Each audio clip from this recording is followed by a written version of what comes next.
అందరికీ నమస్తే. మంచిగున్న రానుల్లా నేనైతే మస్తున్నా. ఇగియాల బొచ్చెడు వార్తలున్నాయి. మరి ముందుగాలైతే నెత్తగిత్తలు యుద్ధం పాన్రి.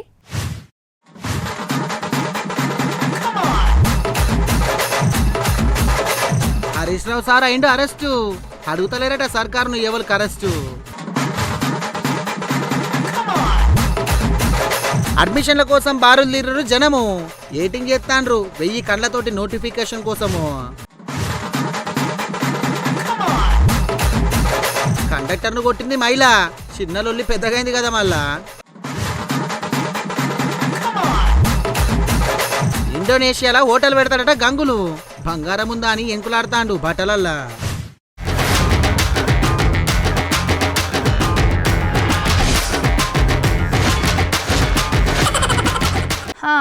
హరీష్ రావు సారు ఎందుకు అరెస్ట్ అయినట్టుండుల్లా? నిన్నటిదాకా మంచిగానే ఉండే. గింత సడన్లనే ఏమైంది, ఎందుకు అరెస్ట్ అయ్యిండు అని అరుచుకుందాం పాన్రోపారి. హరీష్ రావు సార్ను పోలీసు వాళ్ళు అరెస్ట్ చేసిర్రు. హైదరాబాద్ కెంచి పరిగి పోంగా గీ సార్ తోటి ఉన్న ఇంకిందరు గులాబీ నేతలు సుతా ఇక అరెస్ట్ అయ్యారు అన్నట్టు. పరిగిలో ఓ ఇండస్ట్రియల్ పార్క్ గురించి పెద్ద లొల్లి నడుతుందిగా. ఆడున్న రైతులను కలిసేందుకు పోతున్నాడు హరీష్ రావు సారు. ఇక ఆల్రెడీ హరీష్ రావు సారు పోతాడని తెలవంగానే ఇంట్లోనే ఇక అరెస్ట్ చేసిర్రు పోలీసు వాళ్ళు. ఇక ఇంట్లో అరెస్ట్ అయింది అనుకుంటారేమో కానీ బయలుదేరిండ్రు రైతులు కలుద్దామని. ఇక వీళ్ళు ఏం చేసినా వినేటట్టు లేరని ఇక అప్పా జంక్షన్ తాన పోలీసు వాళ్ళు డైరెక్ట్గా అరెస్ట్ చేసి పోలీస్ జీపులే తీసుకొని పోయిర్రు.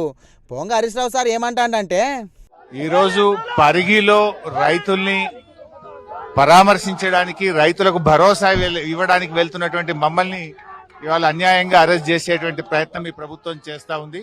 వాస్తవానికి ఇవాళ రేవంత్ రెడ్డి పాలన రాక్షస పాలనగా మారింది. ఇవాళ రాముడెవడో రాక్షసుడెవడో ఇవాళ నిరుద్యోగ యువకుల్ని అడిగితే చెప్తారు. రాముడెవడో రాక్షసుడెవడో లగచెర్ల రైతులను పరిగి రైతులను అడిగితే చెప్తారు. ఇవాళ రేవంత్ పాలన ఒక రాక్షస పాలనగా మారింది. ఎక్కడికక్కడ దళిత గిరిజన భూములు లాక్కోవడము, భూములు కొల్లగొట్టడము, పేదల ఉసురు పోసుకునే ప్రభుత్వంగా మారింది. ఇవాళ రేవంత్ రెడ్డి నీది ఏ పాలననో 6 గ్యారెంటీలు ఎగ్గొట్టిన ఎవరిని అడిగినా చెప్తారు. అక్కా చెల్లెళ్లకు 2500 ఎగ్గొట్టిన అక్కా చెల్లెల్ని ఇది నీ పాలన ఏందంటే రాక్షస పాలన అని చెప్తారు. రుణమాఫీ చేయక రైతు భరోసా చేయని రైతుల్ని అడిగితే నీది రాక్షస పాలన అని చెప్తారు. ఇవాళ నీ పాలన పోలీస్ పాలన, నీ పాలన రాక్షస పాలన, నీ పాలన గడీల పాలన. మేము రైతుల తరపున పోరాటం చేస్తాము, రైతులకు మేము ఉన్నామని గులాబీ పార్టీ మాట. ఇక గింత గందరగోళమా, గిన్ని తిట్లా, గింత దారుణమా అని చెప్పేసి కాంగ్రెస్ వాళ్ళ మాట. ఆఖరికి అది కాదని ఇది కాదని పోలీసు వాళ్ళు అరెస్టుల బాట పట్టే. ఇక పేదోళ్ళ ఇండ్లు గులుస్తాండ్రు, మూసి అని చెప్పేసి అపార్ట్మెంట్ గులుస్తాండ్రు, యూనివర్సిటీ భూములు గుంజుకుంటారు, ఆఖరికి పండ్ల మార్కెట్ భూముల సుత ఇడిచిపెట్టారా అని చెప్పేసి వాటి మీద సుత మీ కన్ను పడ్డది అనుకుంటే మస్తు గరమైండు హరీష్ రావు సారు. ఇంతకు ముచ్చటేందంటే వికారాబాద్ జిల్లా పరిగి మండలం కాల్లాపురం రాపోల్ అనే ఊళ్ళే పారిశ్రామిక పార్కు కోసం 1197 ఎకరాల భూమిని తీసుకోవాలన్నది సర్కారు నిర్ణయం అన్నట్టు. కానీ మేము భూములు ఇయ్యము అంటుండ్రు రైతులు. దీనికోసము వాళ్ళు దీక్షలు చేస్తాండ్రు, ధర్నాలు వాడిస్తాండ్రు. వీళ్ళకు మద్దతు ఇచ్చేందుకు వంగ అరెస్ట్ అయిండు ఇక హరీష్ రావు సారు. ఇక ఈ సార్ తోటి సబితా ఇంద్రారెడ్డి మేడము, గట్లని ఎర్రబల్లి దయాకర్ అన్న, మళ్ళీ మాజీ ఎమ్మెల్యే వెంకటేశ్వర రెడ్డి సార్లను కూడా అరెస్ట్ చేసి తీసుకుపోయారు పోలీసు వాళ్ళు. సీఎం సార్ కంపెనీలు పెట్టాలనుకుంటే పరిగి చుట్టూ ఇక మోమిన్పేట తాన 1000 ఎకరాల భూమి ఉంది, ఆడ పెడితే ఏమవుతుంది, పరిగిల 10 కిలోమీటర్ల దూరంలో రాకచెర్ల తాన 200 ఎకరాల భూమి ఉంది, గాడ పెట్టునని అంటుర్రు. ఇక నల్లచెర్ల 100 ఎకరాలు, సీతారాంపురంలో ఇంకింత భూమి ఉంది కదా ఆడ పెట్టునని అంటుంది సబితా మేడము. ముఖ్యమంత్రి ఒకటే విజ్ఞప్తి చేస్తున్నా, నిజంగా మీరు కంపెనీలు పెట్టాలంటే మీరు పరిగి చుట్టుపక్కల మోమిన్పేట ఎంత దూరం ఉందో 50 కిలోమీటర్లు, 1000 ఎకరాలు ఉంది అక్కడ పెట్టండి కంపెనీలు. కేసీఆర్ గారు అప్పుడు ల్యాండ్ అక్వైర్ చేసి పెట్టినారు, అక్కడ ఏ సమస్యలు లేవు. తీసుకున్న భూమి అట్లాగే ఉంది, అక్కడ పెట్టండి. అదే కాకుండా రాకంచల్రా పరిగికి 10 కిలోమీటర్ల దూరంలో 200 ఎకరాలు ఉంది, ముందు అక్కడ పెట్టండి కంపెనీలు. నంచెల్రా దోమ మీరు ఏదనుకుంటున్నారు, నంచెల్ర పక్కకే ఉంది, అక్కడ నంచెల్లలో ఉంది భూమి ఒక 100 ఎకరాలు, అక్కడ పెట్టండి కంపెనీలు. సీతారాంపురం ఒక 50 కిలోమీటర్ల దూరంలో ఉంది, అక్కడ ఒక 1000 ఎకరాలు ఉంది, అక్కడ పెట్టండి కంపెనీలు. ముందు ఈ ప్లేస్ అంతా కంపెనీలు ఫిల్అప్ అయినాక మీరు ల్యాండ్ ఎక్వైర్ చేసి దానికి ఒప్పుకుంటాం. కానీ అవసరం లేకపోయినా ప్రిస్టేజ్కి పోయి మీరు ఏదైతే భూమి అక్వైర్ చేయాలనుకుంటున్నారో దయచేసి దాన్ని విత్డ్రా చేసుకోండి. అక్కడున్న రైతులకు అందరూ కూడా విజ్ఞప్తి చేస్తున్నాం, మీరు ధైర్యంగా ఉండండి, ఖచ్చితంగా బీఆర్ఎస్ పార్టీ మీకు అండగా ఉంటుంది. వాళ్ళు విత్డ్రా చేసుకున్నంత వరకు మా పోరాటం మీ తరఫునే ఉంటుందని కోరుతాం. 200 కోట్ల వ్యాపారం జరిగే మార్కెట్ ను బంద్ పెట్టుడు ఏందని చెప్పేసి గరమైండు పట్టోళ్ళ కార్తిక్ రెడ్డి అన్న. ఆయనకు పేరు రావాలి, మూసిని మంచి చేస్తే ఏదో రాజకీయంగా లబ్ధి కావాలి, దీనివల్ల వేలాది జీవితాలు నాశనం అయిపోయినా పర్లేదన్న ఆలోచన ముఖ్యమంత్రికి వచ్చింది. కాబట్టి ఎప్పుడు కనిపిని కలుషితం ఎప్పుడు మన జియగూడ మార్కెట్ లో ఎప్పుడు అలా కలవని ఒక కాలుష్యమే గాని ఇప్పుడు అధికారులకు కనిపిస్తున్నదంట. జియగూడ మార్కెట్ కి ఎంత చరిత్ర ఉన్నది. ఆ కాలంలో మా తాత ముత్తాతలు కూడా ఇంట్లో దావత్ అవుతుందంటే కూడా ఏడుకొచ్చి తీసుకుంటుంది గోష్. హైదరాబాద్ లో ఎవడన్నా దావత్ అయిందంటే ఏడుకొచ్చి తీసుకొస్తారు గోష్. రేపేళ్ళుండో మార్కెట్ లో ఎవరికైనా గోష్ కావాలంటే ఈడికి వచ్చి తీసుకుంటారా తీసుకోరా. ఈడ సంబంధించింది ఆరికట్క సమాజం ఒకటే కాదు సోదరులారా. ఇప్పుడే మా తమ్ముడు అన్నట్టు మైనార్టీ సోదరులు ఉన్నారు, ఆరికట్క సోదరులు ఉన్నారు, కుర్మ సోదరులు ఉన్నారు. ఊర్లలోకి వెళ్ళి మా చేవేళ్ళ వికారాబాద్ తాండూర్లకి వెళ్ళి కూడా గొర్రెలు తీసుకొచ్చి ఏడు అమ్ముతాం. ఈయన జియాగుళ్ళు అమ్ముతామా? చాలా మంది అడుగుతారు నాకు, ఎందుకు హైదరాబాద్ లా మార్కెట్ లా పైసలు తక్కువైనాయి, ప్రభుత్వానికి ఎందుకు పైసలు వస్తలేవంటే ఒక్క చిన్న ఉదాహరణ ఇగో ఈరోజు ఇది చూపిస్తా. ఇది చూపిస్తా. అసలు ప్రభుత్వం నడుపున వాళ్ళకి ధమాకున్నదా లేదా అని అడుగుతున్నా. అసలు మీకున్న ధమాకా కోపిడిల్లది, మీకు ఏమన్నా పెండ నడుస్తున్నదా ధమాకా అని అడుగుతున్నా. ఇవన్నీ చూసుకుంటా రాష్ట్రంలో మళ్ళీగా రేవంత్ రెడ్డి సార్ సీఎం కాడు, మళ్ళీ గెలవడదు, అది పగటికాల మాట అంటాండ్రు హరీష్ రావు సారు. ఏం రాజకీయాలు ఏమో నల్లా. ఈ నడిమిట తెలంగాణ రాజకీయం మొత్తం భూముల చుట్టే తిరుగుతున్నట్టున్నది. మరి ఆ రేవంత్ రెడ్డి సారు ఎందుకు భూముల గురించి ముచ్చట ముందటేసుకున్నాడో ఏమో, వీళ్ళు ఎందుకు అడ్డం పడతాండ్రో కానీ మొన్నటిదాకా ఇక వెలుగుమట్ల అటెనక మూసి ఇక నడిమిట్ల హెచ్సి యూనివర్సిటీకి ఇప్పుడు గీ మార్కెట్ ముచ్చట ఇట్లా తాపొకటి భూముల పంచాయతీ వస్తుంది. ఈ గులాబీ పార్టీ దాని మీద కొట్లాడుతుండ్రు. ఏందోనల్లా ఎవరిది తప్పో ఎవరిది తప్పో ఏం జరుగుతుందో పో ఏమో రాష్ట్రంలో. ఇక మా దోస్తును నువ్వు వేసుకునేటోడు ఎట్లా ఉండనే అని అడిగితే 6 అడుగుల అందగాడు, మన దోస్తులు కుళ్ళుకునే అందం, సూపర్ హెయిర్ కట్టు, పొడుక్కు తగ్గ మందం అన్నీ ఉండాలి, వెనుక ఆస్తులు ఉండాలి అని అదో పెద్ద షిట్టనే చెప్పింది. అది చెప్పిన చెప్పుడుకు ఆర్డర్ ఇచ్చుడు అవుతుంది కావచ్చు అనుకున్నా నేను. కానీ గీ అక్కను చూస్తేనైతే గిట్లా ఉండాలే బై మనసంటే అనిపిస్తుంది. మరి ఎందుకంటారా? లగ్గం అంటే అటేడు తరాలు ఇటేడు తరాలు చూడాలంటారు. కానీ ఇప్పుడు లవ్ మ్యారేజ్ చేసుకుంటుర్రు అందరూ. ఇక ఇట్టపడేళ్ళతోటి పోతాండ్రు. పోయిన 3 రోజుల ముచ్చట్నాయి. ఇక 4 వద్దులు ఉండగానే లొల్లులు అవుతాయి. ఇక ఇడిచిపోయి వస్తాండ్రు. అందంగా ఉండాలి, ఆస్తులు మస్తు ఉండాలి అంటాండ్రు. పొడుగు తగ్గద్దు, కుర్సగా ఉండాలి, హెయిర్ స్టైల్ ఎన్టీఆర్ లెక్క ఉండాలి, హైట్ ప్రభాస్ లెక్క ఉండాలి, కొలువు సాఫ్ట్వేర్ కావాలి, లేకపోతే సర్కార్ జాబ్ ఉండాలి.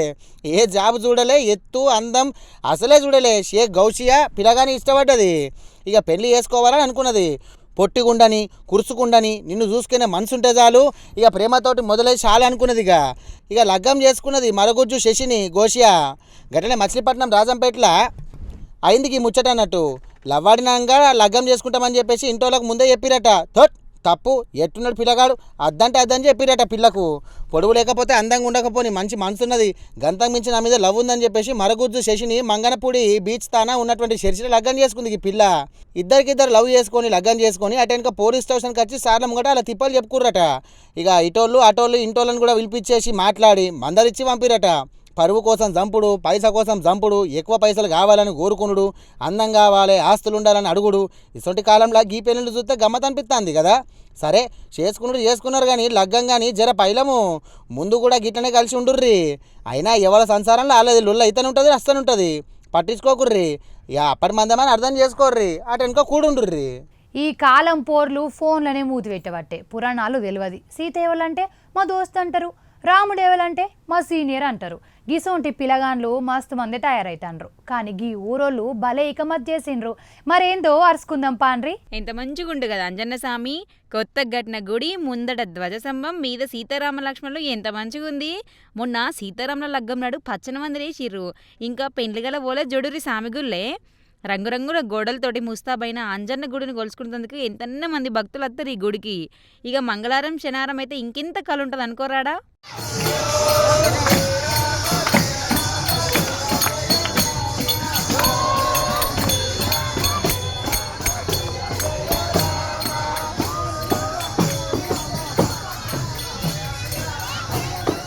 ఈ కాలం పోర్లకు ఫోన్ల మూతి పెట్టినామా, రీల్స్ చూసినామా, వీడియో కాల్ మాట్లాడినామా, ఇంటర్నెట్ ఒడగొట్టినామా, గిదే కథ. కానీ హనుమాన్ చాలీసా ఏడత్తది, శివపురాణం ఏడదెళ్తుంది. అందుకే మా ఊరోళ్ళు అట్లుండద్దని కొత్తపేట జనాలంతా ఈ రోజుకించి ప్రతి మంగళవారం హనుమాన్ చాలీసా పారాయణం చేస్తారు. మంచిర్యాల జిల్లా దండపల్లి మండలం లక్ష్మీకాంతాపురం ఊరిది. ఒకప్పుడు ఒగ్గు కథలుండే, బుర్ర కథలు చెప్తుండే, బుడ్రకాల వేషాలు ఎత్తుండే, అవన్నీ బంద్ పడ్డాయి ఈ కాలంలో. వేసినా చూసేటోళ్ళు ఎవరు. ఇప్పుడంతా బుడ్డ రీల్స్, సినిమాలు, ఎగురుడు, దుణుకుడు, డీజే పాటలు జమానా అయింది. కానీ ఒగ్గు కథలు బోరే, నాటకాలంటే షేటే. గీ తీరులో మారిన గీ కాలంలో ఆ ఊరోళ్ళ ఆలోచన మెచ్చుకోవాలుల్లా. ఇట్లా ఒక్క మంగళవారం కాదు, ప్రతి మంగళవారం చేస్తారట. ఇక బతుకమ్మ పండగ వచ్చినా, దీపాలు కాంతులు వచ్చినా, పీర్ల పండగైనా, హనుమాన్ జయంతి అయినా, సీతారాముల లగ్గమైనా ఆ ఊరు ఎలుగుతుంది అనుకోర్రి. వీళ్ళంతా ఇయ్యాల మంగళవారం అని పొద్దుగాలనే పక్కనున్న గంగతనానికి పోయి ఒడ్డునున్న మల్లికార్జున స్వామిని మొక్కచ్చి గుళ్ళే భజనలు చేసుకుంటా హనుమాన్ చాలీసా పారాయణం చేస్తుర్రు.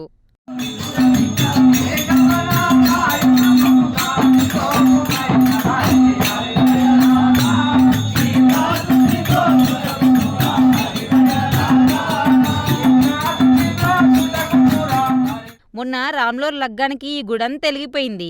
సాముల హోమాలు, భజనలు, కీర్తనలతోటి ఊరంతా సందడి అనుకోర్రి. మరి మీరు చూద్దాం మీ ఊళ్ళల్లో పురాణాలు చెప్పించుడో, కథలు నేర్పించుడో, కోలాటాలు ఆడుడో ఏదో కానీ పోర్లు ఫోన్లు బంద్ పెట్టి జనాలతోటి మింగిలయ్యే ఇకమతులు చేయుర్రి. ఆఖరికి ఇంకొక మాట, హలో హాయ్ బాయిలు బంద్ పెట్టి జై శ్రీరామ్ అనుండ్రి. ఇంగ్లీష్ పద్ధతులు అద్దు, మన తెలుగు పద్ధతుల బాట పట్టుర్రి. ఇది ఈ ఊరోళ్ళ మాట చూద్దాం, ఏమంటున్నాం మరి. అబ్బా కొలువుకు అద్దామని బస్ ఎక్కినుల్లా లొల్లే అవుతుంది. సీట్ల కోసం లొల్లే, నిలిచిన తందుకు జాగలేక లొల్లే. కొన్ని పార్ల కండక్టర్లతోటి సుతం లొల్లులు అవుతాయి, డ్రైవర్లతోటి లొల్లులు అవుతాయి. చిన్నగా మెల్లగా 2 మాటలు అనుకుంటే ఏం కాదుల్లా, కానీ ఏకంగా కొట్టుకున్నాడు దాకా పోవట్టే. ఇప్పుడు ఏమైందో మరి మీరే చూడుండ్రి. ఏ మాటకా మాట ఫ్రీ బస్సు ఎక్కాలంటే భయం అవుతుంది చాలా మందికి. ఎవరితోటి ఎప్పుడు లొల్లైతుందో అనే భయమే ఉంది. సీట్ల కోసం లొల్లేనాయే, టికెట్ల కోసం లొల్లేనాయే, నిల్సునే తందుకు లొల్లేనాయే, పక్కకు గింతంత రాకినా లొల్లేనాయే. అందుకే బస్సులు ఎక్కేతందుకు భయపడతాండ్రు కొందరు. బస్సు ఎక్కింది, సీట్ దొరకంగానే కూసుంది గీ అక్క, సంబరపడ్డది. సీట్ల కూసుంది గాని టికెట్లు అడగంగానే లొల్లి షాలైందట. ఇది విజయవాడకెంచి వీసన్నపేటకు పోతాన బస్సు. ఈ బస్సు ఎక్కి 3 ఆధార్ కార్డులు ఇచ్చింది. 3 ఆధార్ కార్డులు ఇచ్చి 2 టికెట్లు ఇయ్యన్నదట.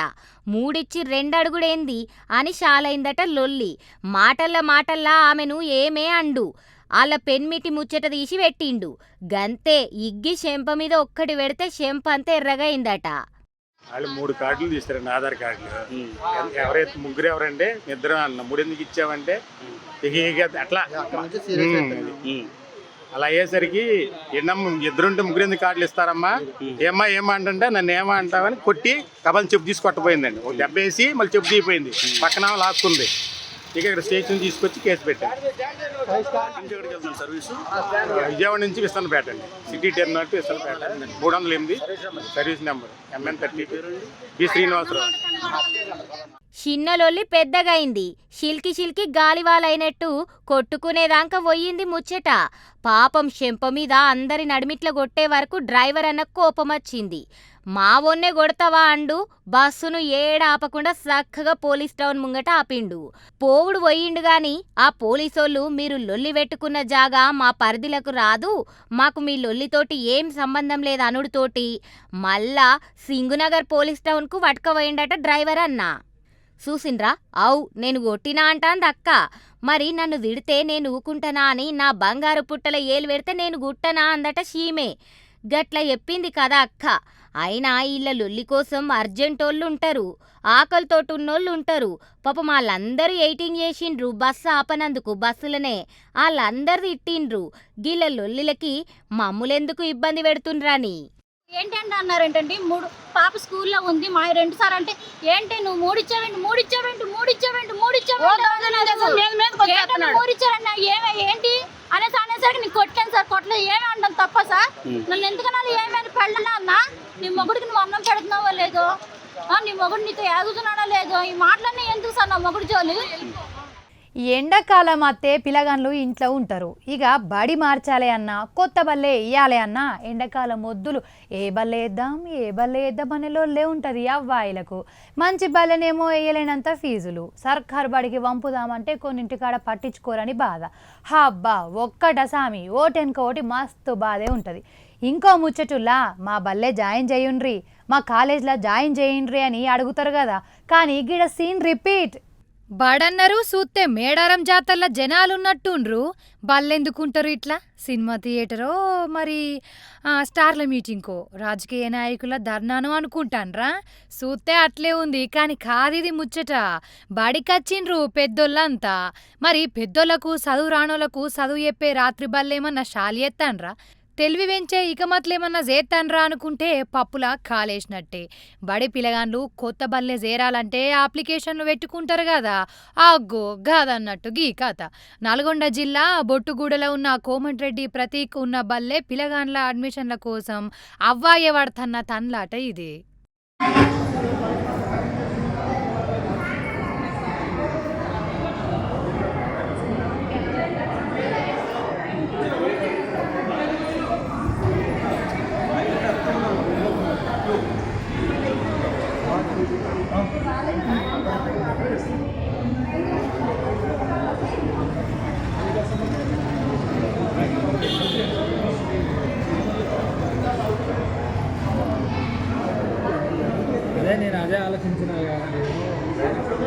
పేరేడనో ఇన్నట్టుంది అనుకుంటాన్రా. మంత్రి కోమటిరెడ్డి వెంకటరెడ్డి కొడుకు ప్రతీక్ గుర్తుగా ఈ స్కూలు కట్టించిండ్రంట.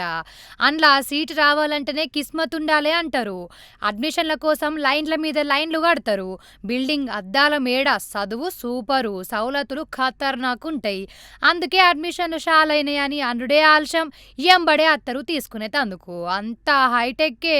కంప్యూటరు, సైన్స్ ల్యాబులు పిల్లగాన్ల ఫ్యూచర్నే డిసైడ్ చేసేటట్టున్నదట. గందుక గింతగానం ఉంది పోటీ. నల్గొండ జిల్లాలనే కాదు చుట్టుపక్క పొంటి జిల్లాలకేంచి సుతం అత్తరు ఈడ షెరికైతందుకు. బడికంటే మోడల్ యూనివర్సిటీ అన్నుడు నయం కావచ్చులో. ఇసోంటి బళ్ళు ఇంకా ఉంటే చదువుకు లోటే ఉండదు పోన్రి. మంత్రులు ఎమ్మెల్యేలో వాళ్ళ నియోజకవర్గాలల్లా గిసోంటి బళ్ళు కట్టించి మంచి సవలతులు పెడితే గిట్ట మమ్మల్ని ఓడగొట్టుండ్రి అన్నా సుతం ఓట్లేసి మరి సీట్ల ఊసబెట్టరా అనబట్టే గీ బడి గురించి తెలిసిన జనాలు.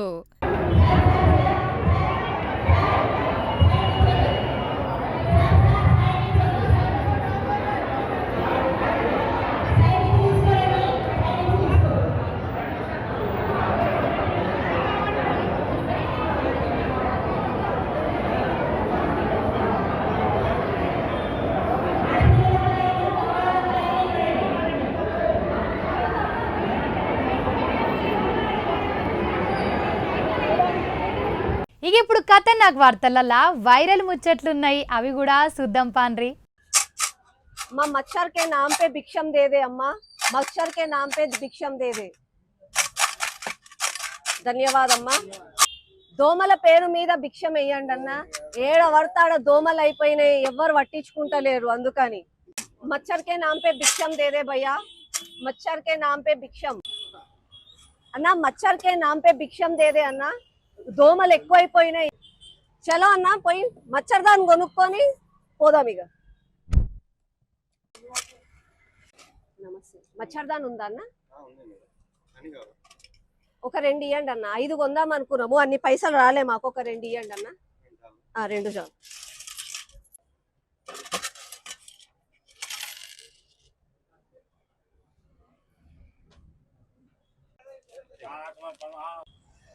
కాంగ్రెస్ ప్రభుత్వం పేరు చెప్తే బిచ్చమేసేటోళ్ళు కూడా బిచ్చమేస్తలేరు. నేను ఏమో అనుకున్నా గానీ రేవంత్ రెడ్డి నిజమే చెప్పిండు, అప్పులు ఇవ్వమంటే కూడా ఇస్తలేరు అని చెప్పి. మచ్చర్దాన్ని కొందాం అనుకుంటే కనీసం అవి కూడా ఇస్తలేరు. కేవలము దుర్గపోతు మీద నీళ్లు పడ్డట్టే, చలనము లేకుండా, అసలుకి అంటే చోటోళ్ళు ముందల శంఖ మూదుతారు అట్లనే అయిపోయింది. చెప్పినా కూడా పట్టించుకుంటలేరు. కనీసం ఇట్లా చేస్తానన్నా సిగ్గు వస్తుందేమో చూడాలి. మచ్చర్ కే నామ్ పే సిగ్గు సిగ్గు సిగ్గు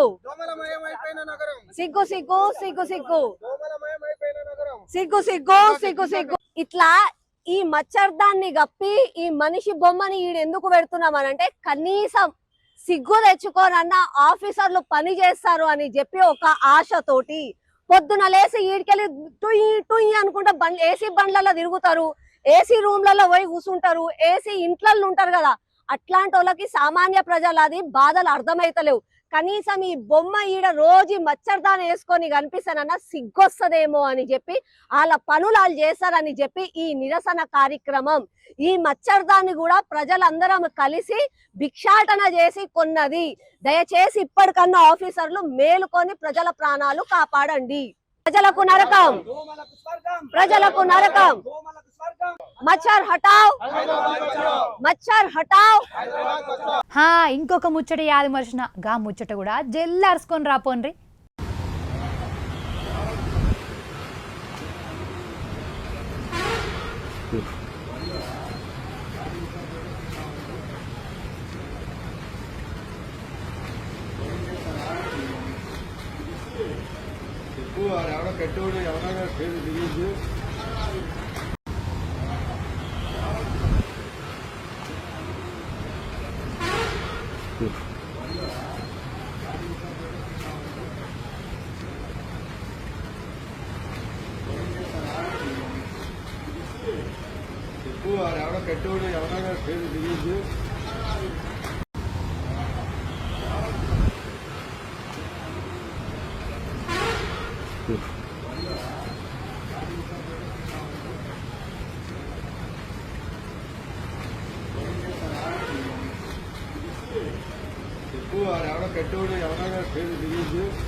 మన గంగులు వచ్చేయాలైంది కదా.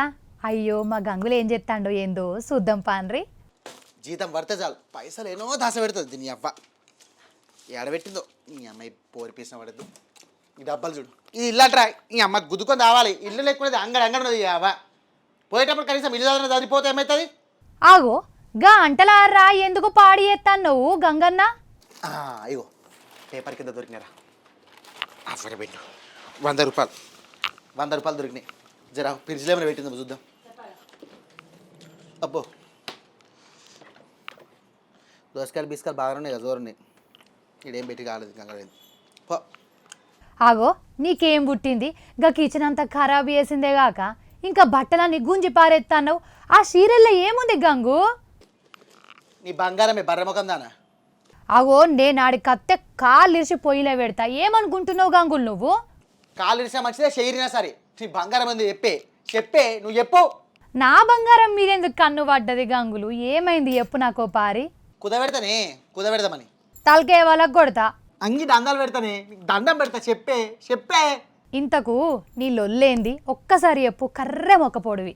హోటల్ పెడతానే, లచ్చలు కావాలి. నా తాన 1 రూపాయి లేకపోయే, అందుకని నీ బంగారం అడుగుతా అన్న. నువ్వు బాగుపడతా అంటే ఇయ్యనా గాని ఏడ పెడతావు? ఇప్పుడు ఇంత సడన్గా నీకు తెలివి ఎందుకు వచ్చింది? ఇండోనేషియాలో బాలి ఉంది కదా, గాడ మండప రిసార్ట్ అని ఉంటుంది. ఆ ముచ్చటినాక ఈ ఆలోచన వచ్చింది నాకు. మంచిదే పాటు, మంచి ఆలోచననే వచ్చింది కానీ మరి జాగా చూసినవా? ఏడ పెడతావో గాని. ఇంకేడనే బాలిలో ఉన్న మండప రిసార్ట్ పక్క పొంటే గాన్నే. ఇంతకు పాస్పోర్ట్ అన్న ఉందా గంగన్న నీకు? తీసుకుంటా, పోతా, పెడతా, కోట్లాధికారిని అవుతా. నన్నేవాడు ఆపేది? అయినా గాడని ఎందుకు పెట్టాలి అనిపించింది తమరికి? మండప రిసార్ట్లో ఉండాలంటే ఒక్క రాత్రికి 1,20,000 రూపాయలు కావాలట. గదే నేనైతే ఉత్తగా 20,000 రూపాయలే పెడతా. ఏమంటావు? ఐడియా మంచిగా ఉంది కానీ. హౌ గంగులు నిన్ను దేంతోటి కొట్టాలి చెప్పు? నోట్ల కట్టలతోటి ఎన్ని దెబ్బలన్నా తింటా. అటెనక బాలిలా హోటల్ పెట్టుడే, ఆ తర్వాత వచ్చిన పైసలు తీసుకొని అవే నోట్ల కట్టలతో నీ ముఖాన కొడతా. పులిని చూసి నాక వాతలు పెట్టుకుందట, అట్లుంది నీ కథ. అయినా నువ్వు ఏడన్నా రూమ్ తీసుకోవాలంటే 100కి ఇస్తే మంచిగా ఉండని బాపతి. అందరూ నియాసంటోళ్ళే ఉంటారు. వేలు పెట్టి ఎవరు పోతారు చెప్పు? అందుకే ఇక్కడ పెడతా అంటున్నా. ఆ టచ్టోళ్ళకు ఒక రోజుకు 1,20,000 పెడుతున్నారు కదా. అందుకనే ఇగో ఇటు రండ్రి మా హోటల్ చీప్ అని చెప్పేసి బోర్డు పెడతా. లేకపోతే అలా గడ్డం పట్టుకున్నా బాతులు ఆడతా. ఏమున్నదే? కాలు మొక్కుపోయి ఇంకా నీ బడువే. వాళ్ళు వచ్చేదే ఆడ ఉన్న సౌలతులను చూసి. అసోంటిది మళ్ళీ నీ పాస్ పోయిన హోటల్కు అత్తరా? నేను సుత ఆల దగ్గర పెడతానే సౌలతులు. నా బంగారం గొదవెట్టి వచ్చిన పైసలతోటి నువ్వు అంత పెద్ద హోటల్ పెడతావు, మళ్ళా బాలీలా ఆ రెస్టారెంట్ పక్క పొంటి పెడతావా? మీ అసంటి వాళ్ళు ఎంకరేజ్ చెయ్యరే. మేము మంచిగా బాగుపడతామని చెప్పేసి మీకు ఏడుపు కుళ్ళు నీకు. నీ అవ్వ గంట పడేసి పెడితే నెత్తి వలిపోవాలి బోడ నెత్తి ముఖం దాన. ఆహా, నాకున్న తులం బంగారం కుదబెడితే నువ్వు సిగరెట్లకు వేసిన అప్పు సుతం వెళ్ళదు తెలుసా. ఇంకా హోటల్ కట్టేంత ఉందట. ఏ గంగల్ నన్న వాడిపో, నీ ఏడ్చుడద్దు, నీకు అడ్డం వచ్చుడద్దు. నేను పోతాన్నా. ఓ కెమెరామెన్ అన్న, నువ్వు కట్ చేయి నన్ను. ఓ యవ్వు ఆగే బాగి ఆగే ఆగే ఆగే ఆగే ఆగే ఆగే మంచి ఐడియా అయ్యే బోడ నెత్తిదాన మంచి ఐడియా అయ్యో నీ అవ్వ. వార్తలు చూసిర్రు కదా. ఇగో ఇంకా మీతోని ముచ్చట పెట్టబుద్ధి అవుతుంది కానీ అర్ధగంట మా ఇల్లే ఒడిసిపాయే. మళ్ళీ వచ్చినప్పుడు ఇంక మంచి వార్తలు పట్టుకొస్తా. మరి నేను పొయ్యొద్దునా. ఉంటాం మరి.